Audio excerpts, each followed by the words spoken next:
யூடியூப்ல ஒரே ஒரு வீடியோ போட்டா போதும் 4 கோடியில இருந்து 8 கோடி வரைக்கும் அசால்ட்டா சம்பாதிக்கிற ஒருத்தவர் தான் மிஸ்டர் பீஸ்ட் அப்படிங்கிறவர். ஆனா இவர் போடுற வீடியோஸ் எல்லாமே ரியலி இல்ல, எல்லாமே சீட்டட் கண்டென்ட்ஸ். இது வந்து மக்களை ஏமாத்தி போட்டுக்கிட்டு இருக்காரு அப்படின்னு பல கிரியேட்டர்ஸ் இவரை வச்சு செஞ்சுட்டு இருக்காங்க. ஏப்பா இவர் எவ்வளவு பெரிய ஆளு, யாரும் கிளப்பி விட்ட பொருளையா இருக்கும்பா அப்படின்னு நினைப்பீங்க. ஆனா அதுதான் இல்ல, அவர் கம்பெனிலே வேலை பார்த்து எக்ஸ் எம்ப்ளாயி தான் அதை பத்தி ரிவீல் பண்ணிருக்காரு. இவர் பண்றது எல்லாமே ஃப்ராட் தான், இவர் போடுறது எல்லாமே ஸ்கிரிப்டட் கண்டென்ட், எதுவுமே ரியல் இல்ல அப்படின்னு அந்த கம்பெனில வேலை பார்த்து எக்ஸ் எம்ப்ளாயி வந்து டாக் பேக் 404 அப்படிங்கிற ஒரு சேனல்ல எல்லாத்தையுமே ரிவீல் பண்ணிருக்காரு. சோ ஸ்டார்டிங்கா அவரோட வீடியோஸ் வந்து பார்க்கும்போது அவரோட வீடியோஸ் எல்லாமே கலர்ஃபுல்லா இருக்கும். ஏன்னா அவரோட மேக்ஸிமம் ஆடியன்ஸ் வந்து கிட்ஸ் தான். சோ கிட்ஸ் மெயினா வச்சு தான் அவரோட சேனலை ஓட்டிட்டு இருக்காரு அப்படின்னு சொல்ல முடியாது. ஏன்னா அவரோட தனித்திறமை, அவரோட டெக்னிக் வச்சு அவர் ஓட்டிட்டு இருக்காரு. சோ அவரோட எல்லா வீடியோஸுமே பார்க்க எப்படி இருக்கும்னா, ரேண்டமான சப்ஸ்கிரைபர்ஸ் எல்லாம் கூப்பிட்டு அவர் ஒரு டோர்னமெண்ட் வச்சு அதுல யார் ஜெயிக்கிறாங்களோ அவங்களுக்கு பிரைஸ் கொடுத்து சோ இதை வந்து ஒரு வீடியோவை கன்வெர்ட் பண்ணி நமக்கு வந்து ஷோ பண்றதா அவரோட வீடியோ. சோ சப்ஸ்கிரைபர்ஸை கூப்பிட்டு டோர்னமெண்ட் வைக்கிறாரு. சோ இதுல என்ன தப்பு இருக்கு அப்படின்னு கேட்பீங்க. சோ அங்கதான் ஒரு ட்விஸ்ட் இருக்கு.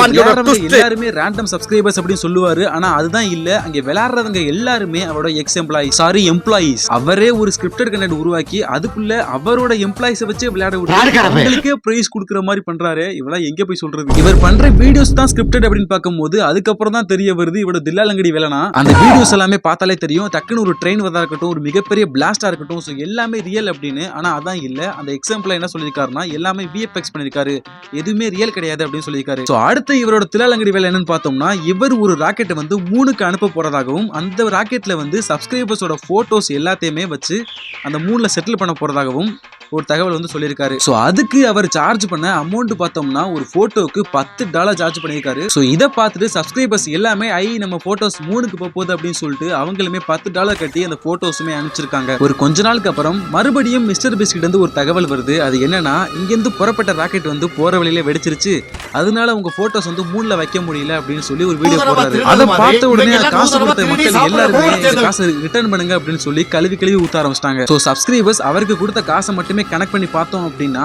இப்படி இருக்கிற நிலைமையில அந்த 100 கோடி என்ன கணக்குல வருது அப்படின்னு பார்த்தோம்னா, அவரோட மொத்த சப்ஸ்கிரைபர்ஸ் கவுண்ட்ல இருந்து கேவலம் ஒரு 1 மில்லியன் சப்ஸ்கிரைபர்ஸ் வந்து $10 கொடுத்தாலே 100 கோடி கிட்ட வருது. அப்போ நினைச்சு பாருங்க எவ்வளவு பேர் கொடுத்திருப்பாங்க, எவ்வளவு அடிச்சிருப்பாரு அப்படின்னு. சோ இந்த பக்கம் இப்படி இருந்து தான் காசு அடிக்கிறாரு போல அப்படின்னு பார்க்கும்போது தான் அந்த பக்கம் சாக்லேட் அப்படின்னு உருவாக்கி அங்கிட்டு இருந்து காசு அடிக்க ஆரம்பிக்கிறாரு. சோ அந்த ஒரு சாக்லேட் பேர் தான் பீசிட்டபிள்ஸ். சோ அந்த ஒரு சாக்லேட்லயுமே காசு அடிக்கிற மாதிரி ஒரு டெக்னிக் வச்சிருக்காரு. சோ மேக்ஸிமம் எல்லாருமே இந்த ஃபேமஸான மூவியான Charlie and the Chocolate Factory அப்படிங்கிற படம் பார்த்திருப்போம். அதுல விட கோல்டன் டிக்கெட் அப்படிங்கிற ஒரு டிக்கெட் வந்து சாக்லேட்ல இருந்து கிடைக்கும். அதே ஃபார்முலாவை தான் இவரும் இந்த பீசிட்டபிள் சாக்லேட் அப்படிங்கிற அந்த சாக்லேட்லயுமே யூஸ் பண்ணிருக்காரு. சோ அதே மாதிரி தான் இவரோட சாக்லேட்லயுமே ஒரு டிக்கெட் வச்சிருக்காரு. அந்த ஒரு டிக்கெட் இது வரைக்கும் யாருக்குமே கிடைச்சது இல்ல. கடைசியா ஒரு கிடைச்சது பார்த்தோம்னா ஒரு செலிபிரிட்டிக்கு. சோ அந்த செலிபிரிட்டியுமே சாதாரணமான செலிபிரிட்டி கிடையாது, அவங்களுமே சோசியல் மீடியால அதிக ஃபாலோவர்ஸ் இருக்க ஒரு செலிபிரிட்டி. சோ டெல்லா விளாக்ஸ் அப்படிங்கிற அவங்களுக்கு மட்டும் தான் இந்த ஒரு டிக்கெட் வந்து கிடைச்சிருக்கு. எத்தனையோ கோடி பேர் சாக்லேட் வாங்குறாங்க, அவங்களுக்குலாம் கிடைக்காது, ஆனா செலிபிரிட்டிக்கு மட்டும் தான் கிடைக்கும். சோ ஏன் அவங்களுக்கு மட்டும் அந்த டிக்கெட் கிடைச்சிச்சு அப்படின்னு பார்த்தோம்னா,